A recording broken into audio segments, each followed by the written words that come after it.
ज्यादातर लोगों ने रूस के वैगनर ग्रुप का नाम पिछले साल यूक्रेन युद्ध के बाद ही सुना, लेकिन पुतिन के शेफ यानी रसोइये के नाम से मशहूर प्रिगोजिन बीते 9 साल से अमेरिका और यूरोप की खुफिया एजेंसियों को खटक रहा था।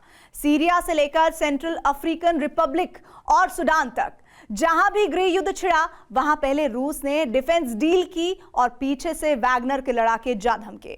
रूस के साथ दूसरे देशों के सुरक्षा समझौते में वैगनर ग्रुप का रोल क्या था? इसके लिए वैगनर ग्रुप ने कितनी कीमत वसूली?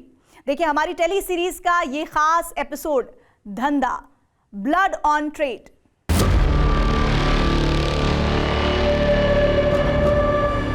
पच्चीस अक्टूबर 2016, बांगी, सेंट्रल अफ्रीकन रिपब्लिक। 6 दशक से जारी गृह युद्ध में सेंट्रल अफ्रीकन रिपब्लिक खंडहर हो चुका था। इस मध्य अफ्रीकी देश के हर कोने में विद्रोही गुटों की बंदूकें गरज रही थी। सेंट्रल अफ्रीकन रिपब्लिक की सेना 2013 में ही पस्त हो गई थी। सुरक्षा की जिम्मेदारी फ्रांस और यूरोपीय देशों की सेना संभाल रही थी, लेकिन उस दिन फ्रांस ने भी हार मान ली। सेंट्रल अफ्रीकन रिपब्लिक से फ्रांस की सेना वापस लौटने लगी। इसके बाद यहां एंट्री हुई रूस की। रूस का दावा था कि उसकी फौज सेंट्रल अफ्रीकन रिपब्लिक की सेना को ट्रेनिंग देगी, बस और कुछ नहीं। लेकिन जल्द ही वहां रूस की शैडो आर्मी वैगनर के लड़ाकों की एंट्री हो गई। 20 जनवरी 2018, Bangui, Central African Republic. Central African Republic में वैगनर की मौजूदगी की खबर पहली बार दुनिया के सामने आई। सितंबर 2018 में यूक्रेन की खुफिया एजेंसी ने सेंट्रल अफ्रीकन रिपब्लिक में प्रिगोजिन के एक नए तिलिस्म का खुलासा किया।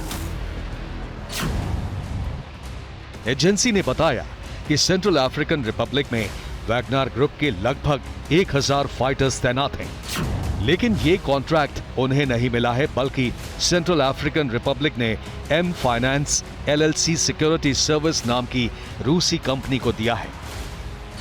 सेंट पीटर्सबर्ग में रजिस्टर्ड इस कंपनी का मालिक येवगेनी प्रिगोजिन ही है।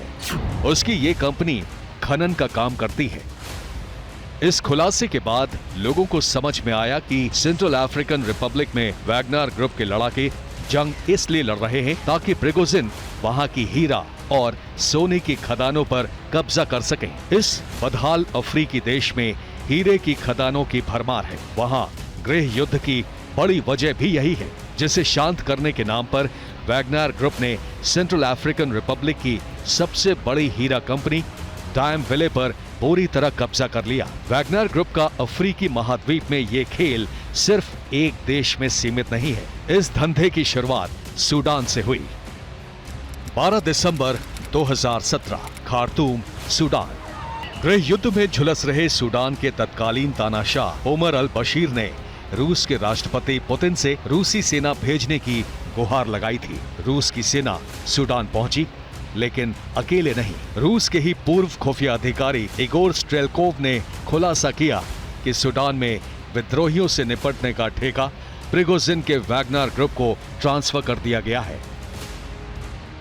जल्द ही सूडान में भी वैगनर ग्रुप के नाम पर बवाल शुरू हो गया। लोग सड़कों पर उतर आए। जनवरी 2019 में तानाशाह बशीर के खिलाफ सूडान में विद्रोह हुआ तो वैगनर ग्रुप ने पाला बदल लिया। वैगनर के लड़ाकों ने सूडान की सेना के साथ मिलकर बशीर का तख्ता पलट करवा दिया। यहाँ भी वैगनर ग्रुप की नजर सूडान के सोने की खदानों और तेल के कुओं पर थी। सूडान के बंदरगाहों को तो रूस की सेना ने खुलेआम लीज पर ले ही रखा था। अप्रैल 2023, खार्तूम, सूडान। सूडान में इस बार अजीबोगरीब सिविल वॉर छिड़ गई। वहां सेना के खिलाफ सूडान की पैरामिलिट्री फोर्स RSF यानी रैपिड सपोर्ट फोर्स ने विद्रोह कर दिया। इस बार भी असल खिलाड़ी प्रिगोजिन का वैगनर ग्रुप ही था।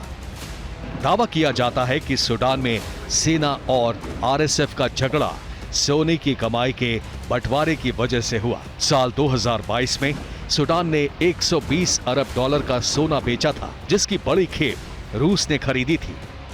आरोप है कि उस रकम में हिस्सेदारी को लेकर सूडान की सेना के खिलाफ RSF के असंतोष को वैगनर ग्रुप ने ही हवा दी और अब वैगनर ग्रुप वहां RSF के साथ है।